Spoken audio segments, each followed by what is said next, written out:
Welcome to the Fast Leader Podcast, where we uncover the leadership life hacks that help you to experience breakout performance faster and rocket to success. And now, here's your host, customer and employee engagement expert and certified emotional intelligence practitioner, Jim Rimbach. Call Center Coach develops and unites the next generation of call center leaders. Through our e-learning and community, individuals gain knowledge and skills in the 6 core competencies that is the blueprint that develops high-performing call center leaders. Successful supervisors do not just happen. So go to callcentercoach.com to learn more about enrollment and download your copy of the Supervisor Success Path ebook now. Okay, Fast Leader, today I'm excited because we have somebody on the show today who is going to help us with something that when I think about this and being exceptional, extraordinary at it, it's really the less than 1% of the entire leadership population that's good at it. So it's an opportunity for me and you. Paul Pagnato grew up in Virginia, right outside of Washington, D.C. Since elementary school, he was a self-proclaimed geek, a badge he wears proudly because his nerdiness contributed to where he is today. While other kids wanted a bicycle or sports equipment for their birthday, he had his eyes and heart laser focused on something much cooler, a microscope. With that microscope, he conducted countless experiments, some of them exciting, while others were complete busts. Nevertheless, over time, the failures decreased in number, even though he was tackling more advanced problems. This led to his formal education and ultimately becoming a microbiologist, working collaboratively with NASA and McDonnell Douglas to search for life in outer space. Happiest on the water, Paul spent 10 years on the professional bass fishing circuit, chasing every fisherman's dream. Then Paul joined the financial industry to help families manage their wealth. Without a background in finance, he started as a real novice, ultimately spending 19 years with Merrill Lynch and founding the Washington, D.C. Private Banking and Investment Office.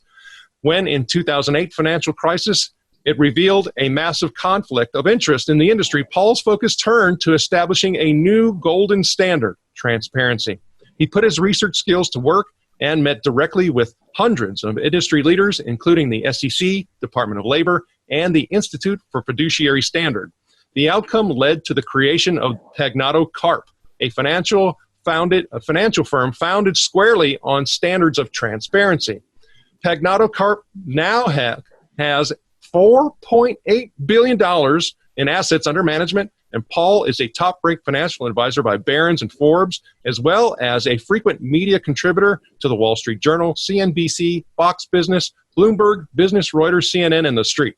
Paul is the author of the book Transparency Wave, Exponential Changes That Will Transform Our World. He is also the founder of the True Fiduciary Institute, a nonprofit with a massive transformative purpose to positively impact 1 million students through digital education and true fiduciary standards of transparency. Paul volunteers his time with numerous organizations, including Feeding America, Operation Gratitude, and the Walter Reed National Military Medical Center, and even built several homes of hope in the Dominican Republic to help families in need. Paul is a graduate of Florida Atlantic University and the executive program at the Singularity University. He and his wife, Angela, reside in Vienna, Virginia. Paul Pagnato, are you ready to help us get over the hump? I'm ready. Thank you so much for that amazing introduction, Jim. Very, very, very flattering.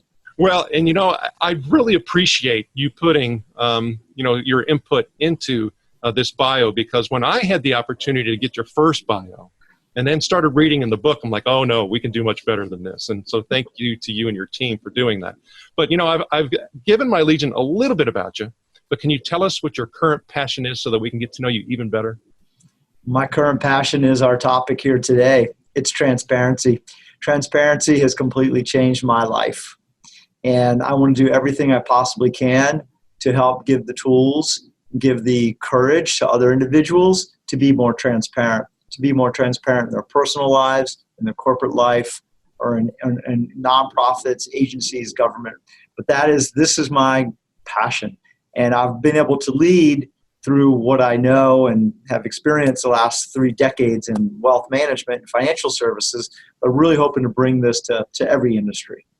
Well, and as you're talking and I start thinking about your background and that start that you had in the financial services industry, I really liken it to many people when it comes to their skill, knowledge, and expertise and understanding of transparency. I mean, we hear the word a ton. I mean, we do, but I just don't think we really know what that means. And you say it all starts with PMA. What is PMA? PMA is positive mental attitude. Jim, there's not many things that you or I, our audience, can control every single day. That's one of the few items. It's our attitude. And so every day when I wake up, I do everything I possibly can to have a positive mental attitude and for that to carry through with me. So tips are, when I send an email or a text or having conversations with people, whenever I possibly can, I always end it with PMA. And that goes right to my subconscious mind to remind me to be positive, but then hopefully makes a little impact to others as well. You know, as you're saying that, and because of the dialogue that you and I had and a firsthand experience I had with transparency, it makes me think about what transparency, if you're unskilled, can absolutely cause. And that is a whole lot of fear being rustled up that really isn't necessary. But if we do have that PMA foundation, I think it has the opportunity for us to have a very, very different mindset and lens into transparency. Is that correct? That's so correct. You know, if you think about it, we're humans, and we're all normal. So we survived 100 years ago, 1,000 years ago, 2,000 years ago by not being transparent. So we survived in the bush from the lion by camouflaging ourselves. And now, in a very short period of time, in a decade, it's being asked upon us, almost demanded upon us, to be fully transparent. And that's hard. So what happens is when we're being transparent, we feel vulnerable. We feel insecure. We feel that people are going to judge us. We feel people will be getting data to take advantage of us. And it really couldn't be further from the truth. That's all mental chatter going on in our minds. But it's real. I mean, we release a hormone called cortisone. Our heart beats faster. We start, our lungs start expanding. Our chest starts. We're literally, we get this fear. It's an emotional response. So it's real and it's hard, but it takes courage, it takes practice, and it takes PMA to get there. Well, and I think what you just said, you also bring out in the book in regards to this 3 waves of innovation, because what you're really founding here and stating is that transparency is really where innovation is going to come from in the next several years. And we're going to talk about that in a second, but I want to talk about these 3 waves because contextually I think it's important. So you talked about the communication wave of innovation, the digital wave of innovation, and that the wave that we're in right now, but at the early stages, is the transparency wave. Now, you say the communication wave lasted about 400 years. The digital wave has lasted about 50, and then the transparency wave. So when you start talking about those waves, really, what are they? What's the communication, digital, and transparency? Yeah. So that was beautiful. And the waves are happening faster. The pace of change is actually accelerating. It's not plateauing or flattening out. So the communication period was the launch of the printing press, the airplane, the combustion engine, the telephone. So think of these waves as continuous. Those are all things that we all use every day today. But that was the first big, massive burst of innovation in the late 1800s. And that enabled us to go into the digital era. That really started with Vint Cerf in 1969. It was a government project to create the internet. It was for security reasons. And that launched everything we have today, from email, text, computers, PCs, all of that. So we all grew up and were born in the digital era. That is now, the end of the digital era is bringing us into the transparency wave. So advanced digitization, machine learning, artificial intelligence provides uber transparency on all aspects. And you see it happening in industry after industry, whether it's the ride-sharing industry with Uber and Lyft, complete transparency now on the drivers and who's picking you up, where they are, exactly what the cost is, to an Amazon completely disrupting the retail industry. Everyone has complete transparency on what costs what, to companies that have incredible cultures of transparency. So this era, the companies that are flourishing today are the ones that have taken transparency to a whole new level. Well, and we'll talk about some of those in a moment. And so I think for all of us, in order for us to try to understand some of these, different periods, is we often will describe those in different ways. And there was somebody who actually talked about 6 Ds of exponential organizations during the digital wave, and you've borrowed that to create the 6 Ts of the transparency wave. We'll talk about that. But the 6 Ds from the exponential organizations, I want to hit those for a moment so people can see how they all connect. So we have digitized, deceptive, disruptive, dematerialized, demonetized, and then democratized. And I think we've heard those words, describing a lot of things, talking about, some of the technologies and things becoming more open sourced and all of that. And so they've kind of gone through that wave. But you talk about the 6 T's of exponential transparency that I want us to get into. So you talk about standards, terms, total accountability. Transparency standards was the first one. So these are all T's. And then we have transparent cost. And then we have truth. And then, to me, you and I talked about this most important thing being trust. So tell us, how these 6 T's actually fit into this next wave that we're really in right now. Yeah. So after studying the companies that are leading their industries, that are growing exponentially, they have a certain DNA. And these companies follow these 6 T's. And so what I've done is broken it down and decompartmentalized it for individuals to be able to follow and to be able to embrace. Let's start with the first one, transparency standards. So it's having the ability to do some deep thinking, pull yourself out of the business, and determine what are the standards of transparency that the organization should follow. In my industry, the wealth management space, we did that. And so these transparency standards range from receiving no commissions, fee-only advice, providing transparent reporting. Every single industry needs these. That's the baseline. That's the foundation. So once you have these transparency standards, then you can build upon that and create terms. The reality is individuals, consumers, they want ridiculously simple terms. They don't want a contract that they feel you need an attorney to review to really understand. So it should be a red flag to anybody if you receive terms and you can't understand what the heck they're saying, or if there's 20 pages to the terms. So they should be ridiculously simple. Then there's total accountability. The organization needs to hold themselves accountable to the terms and the standards that are created, and better yet, have third parties hold them accountable. In our world, it's the SEC, the Securities and Exchange Commission. So we actually created these standards that are the toughest in the world to follow. We give them to the SEC, and we tell the SEC, hold us accountable to these standards. Pretty awesome. So that's the third T, is accountability. And then it's cost. People have an initial gut reaction that institutions, firms aren't providing full transparency on what the real cost is to them. So you just need to get out in front of it and just tell people the real deal. What are the costs? And it should be really, really simple. So we do that. When we meet with people, we tell them every single quarter, every 3 months, we tell them how much they're paying to the penny. Because if you're not doing that, their minds are wandering, and they probably think they're paying more than they really are. So you need to have transparent cost.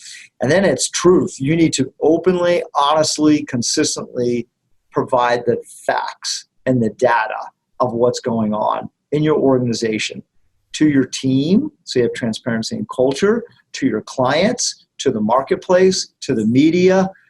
Absolutely, absolutely critical. One should just reek of that. And if you successfully follow, any organization successfully follows those 5 T's, you'll have trust. Trust and transparency go hand in hand. And we're in a period now of abundance. It used to be scarcity. World economies and companies that were created going back thousands of years were based on scarcity of raw materials. It could be copper, it could be steel, it could be oil, diamonds, gold. It could be education. It could be food. Now we have abundance in all those areas. So you can go right online and obtain any of those at any time, 24/7. What the differentiator today is trust. Is when you go online, where are you going to trust? What products are you going to trust? What brands are you going to trust? And it's those brands and those companies, those organizations that are giving you complete transparency. Okay, so when you start talking about that in context to the eras that we were referring to, the communication era, the digital era, you're talking about this wave being, the exponential era. Yeah. Kind of give us an understanding about how all of these 6 T's fit into what an era. Because there you're talking about longitudinal. You're talking about a marathon. You're not talking about, and even though you're saying that it's accelerating, this isn't a scenario or a situation where it's like, okay, now it's done, it's transparency, done with the transparency wave, that's over, we're going to do something else. Give us an understanding of what you're meaning by this era. Yeah, so a few things. When we talk about the word exponential, very hard for the human brain to comprehend because we're linear creatures and we survive by being linear creatures. So let me give you 2 examples. We talk about exponential. If you take 30 linear steps, you're going to walk 30 meters. If one takes 30 exponential steps, we're going to go 26 and a half times around the planet. That's exponential. If I give you a penny a day for 30 days, linearly, you're going to have 30 cents at the end of the month. If I give you a penny a day exponentially, 1 to 2 cents to 4 cents to 8 cents, it's $5 million at the end of 30 days. We are now in an exponential era. So you're right, Jim. These changes are happening at a mind. It's hard for the human brain to comprehend how fast. But these waves are continuous. Like a wave in the ocean, they continue to flow and they continue to build on one another. Just as we continue to ride in cars and take airplane flights and we're continuing to text and use email for the digital era, the same thing. These 6 T's of transparency are going to continue for years and I believe decades to come. But it's happening so fast, so fast. If you look at the last decade, about $5 trillion of wealth have been created by companies following these 6 T's.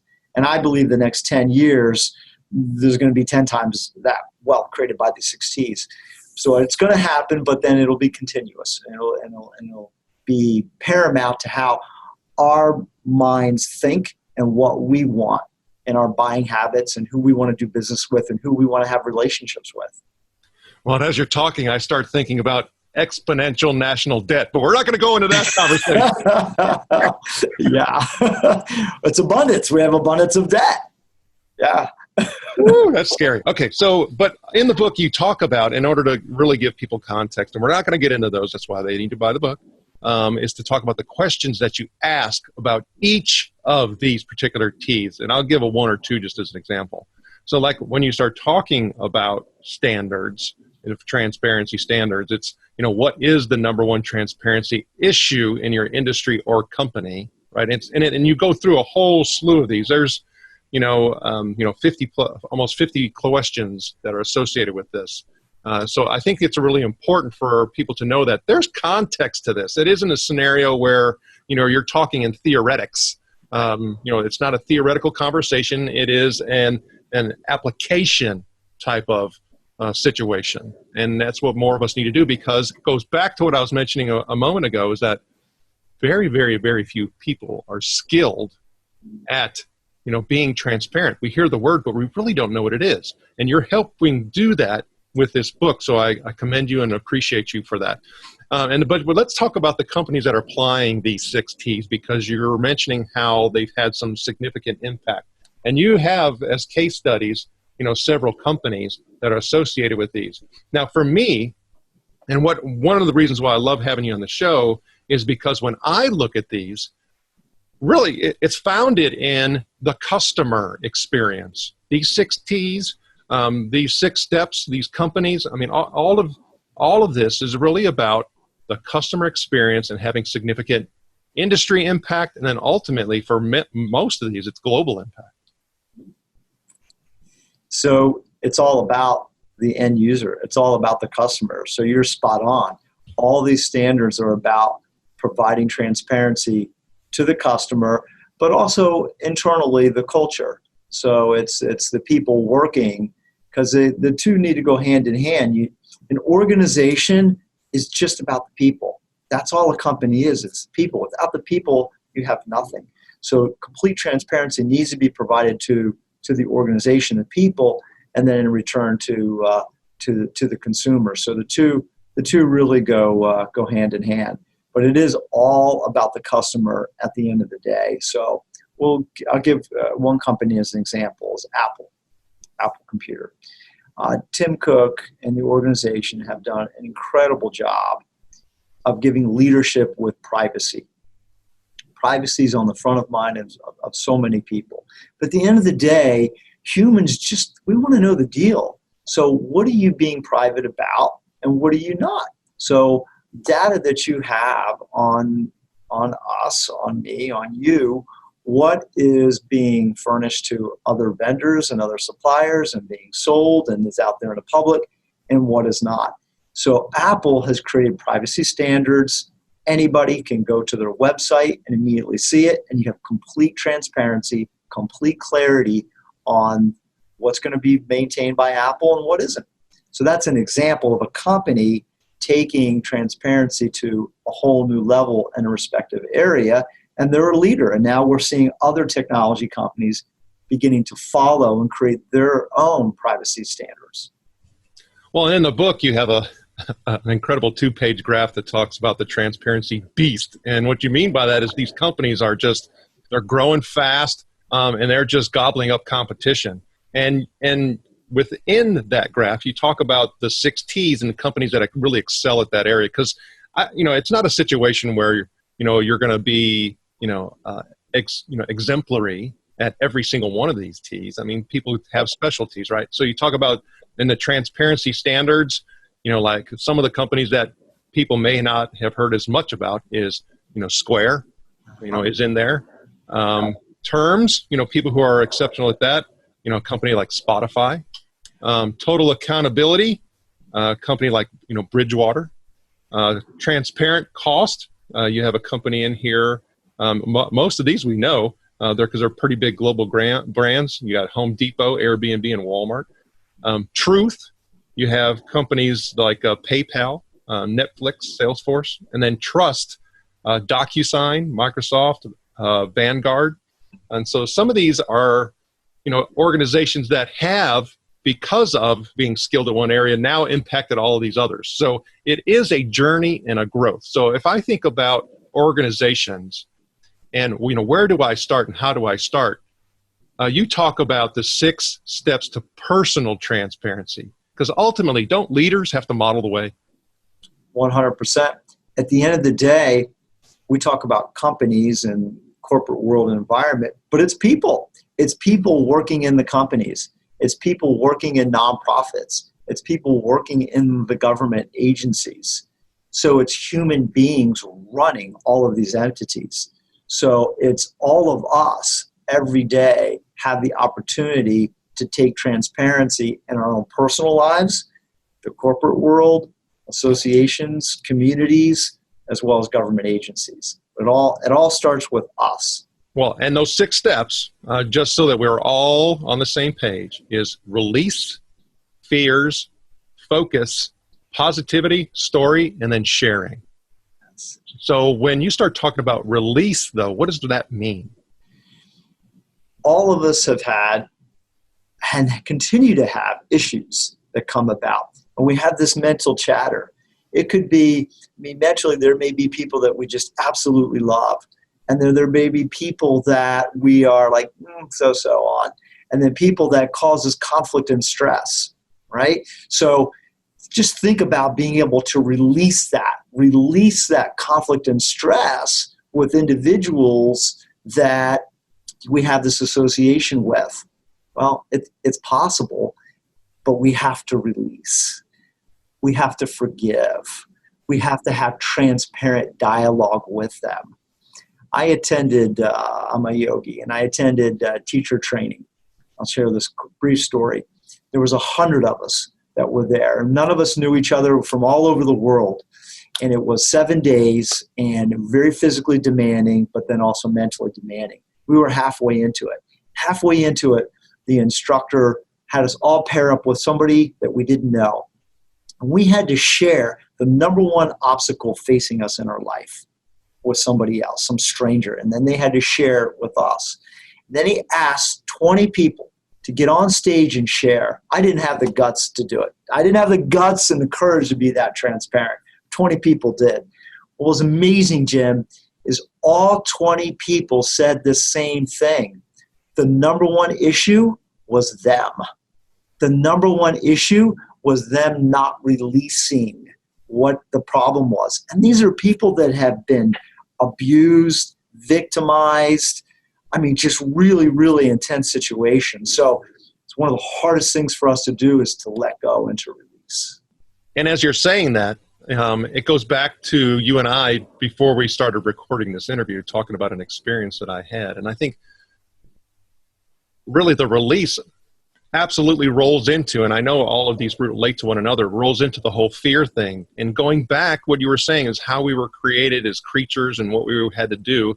But the release and the fear thing, to me, those are two interlocking elements that if we don't address those first, you can just forget the rest of the other four.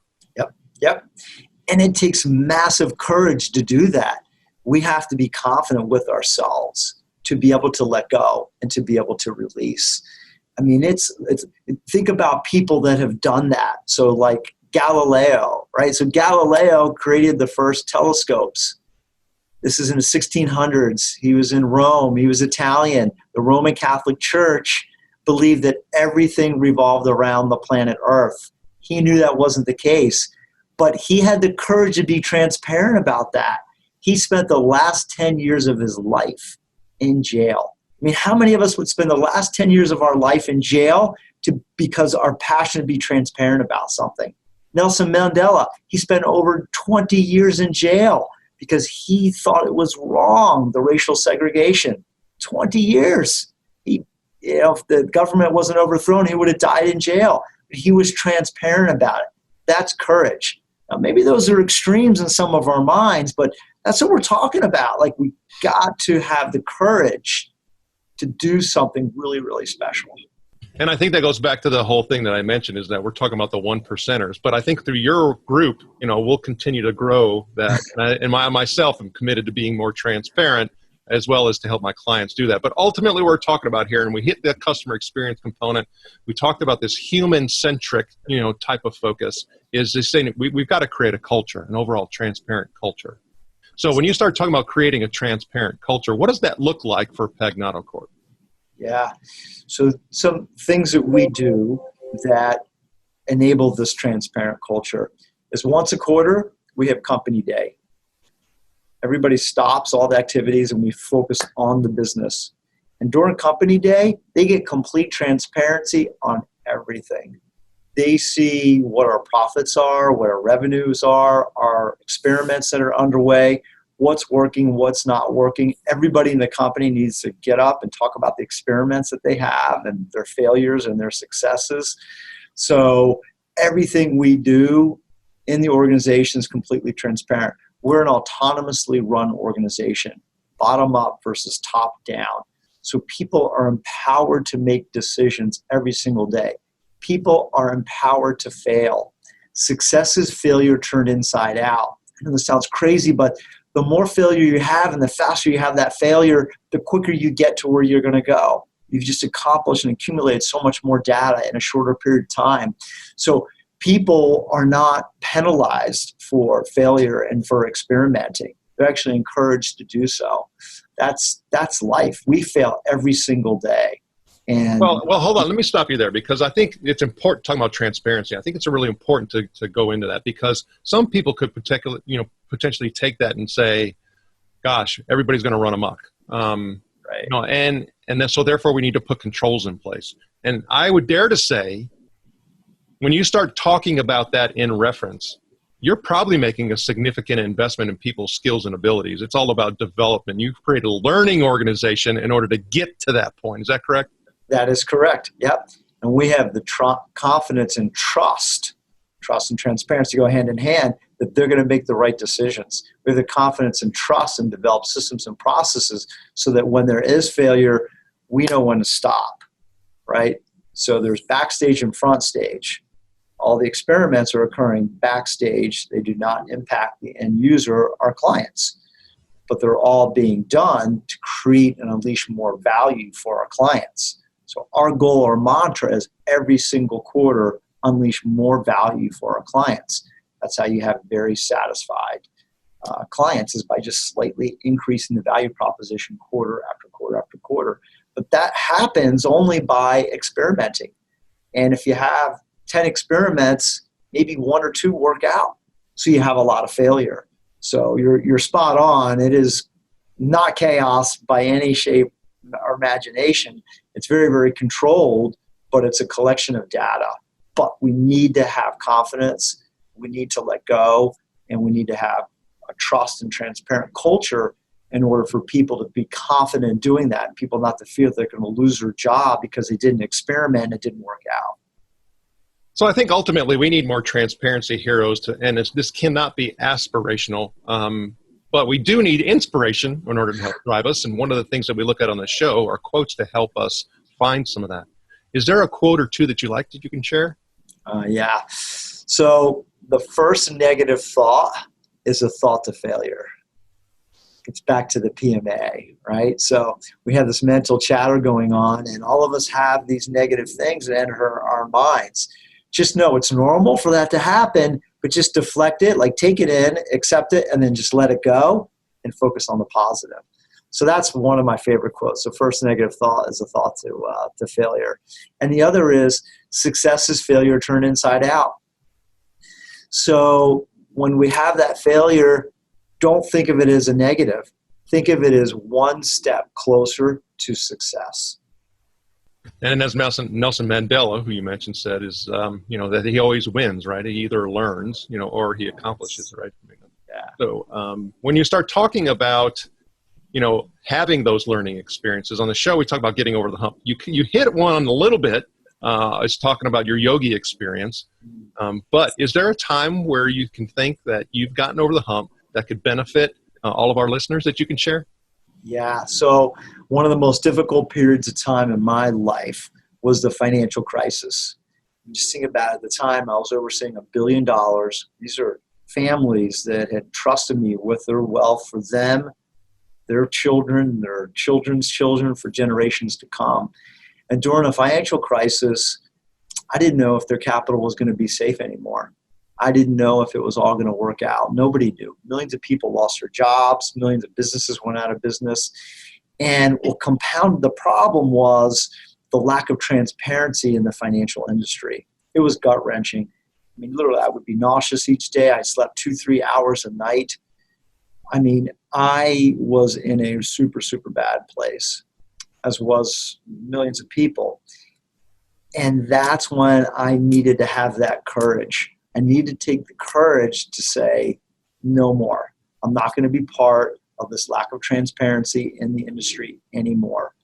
And I left. I was making a great living. I had 3 children, 18, 16, 14 at the time, getting ready to go off to college, and I left.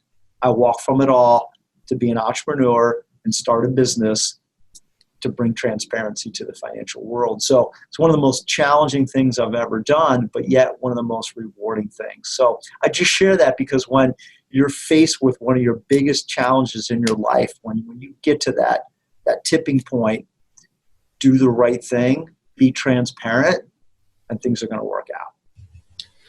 Well, I would dare to say when you start looking at what the work that you're putting together, and I've had the opportunity to actually interact with several of your team members, you are doing things in the way that will enable multiple generations to be impacted, and thank you for that. But when I start looking at all of this, I mean, you've created these 6 T's, you really are revealing, this transformation process. You're talking about, building an entire era. You have to ultimately chunk this down in order to be able to execute and have success. And for many of us, we talk about those being goals. So if I start thinking about just one of the goals that you could share, what is it? put aside for just a moment our personal fears, our personal agendas, the things that are holding us back. Just for a minute, put it aside and think about the other person. Think about seeking the flourishing of others and the impact it would make by putting our own personal agenda first and put others first and put our own personal fears aside and just think about the other individuals that are going to be impacted and the flourishing that they're going to have. That would be an amazing goal for all of us to have. And the Fast Leader Legion wishes you the very best. Now, before we move on, let's get a quick word from our sponsor. An Even Better Place to Work is an easy-to-use solution that gives you a continuous diagnostic on employee engagement along with integrated activities that will improve employee engagement and leadership skills in everyone. Using this award-winning solution is guaranteed to create motivated, productive, and loyal employees who have great work relationships with their colleagues and your customers. To learn more about An Even Better Place to Work, visit beyondmorale.com/better. All right, here we go, Fast Leader Legion. It's time for the Hump Day Hoedown. Okay, Paul, the Hump Day Hoedown is the part of our show where you give us good insights fast. So I'm going to ask you several questions. And your job is to give us robust yet rapid responses that are going to help us move onward and upward faster. Paul Pagnato, are you ready to hoe down? I'm ready. Let's do it. All right. So what is holding you back from being an even better leader today? It would be personal fear. It would be the fear of negative consequences occurring. It would be the fear of me feeling pain mentally, physically, financially by not doing something. So it's myself, holding myself back from obtaining and getting to the next phase. What is the best leadership advice you have ever received? Always think of others first. Put yourself second, third, fourth. Always think of others first.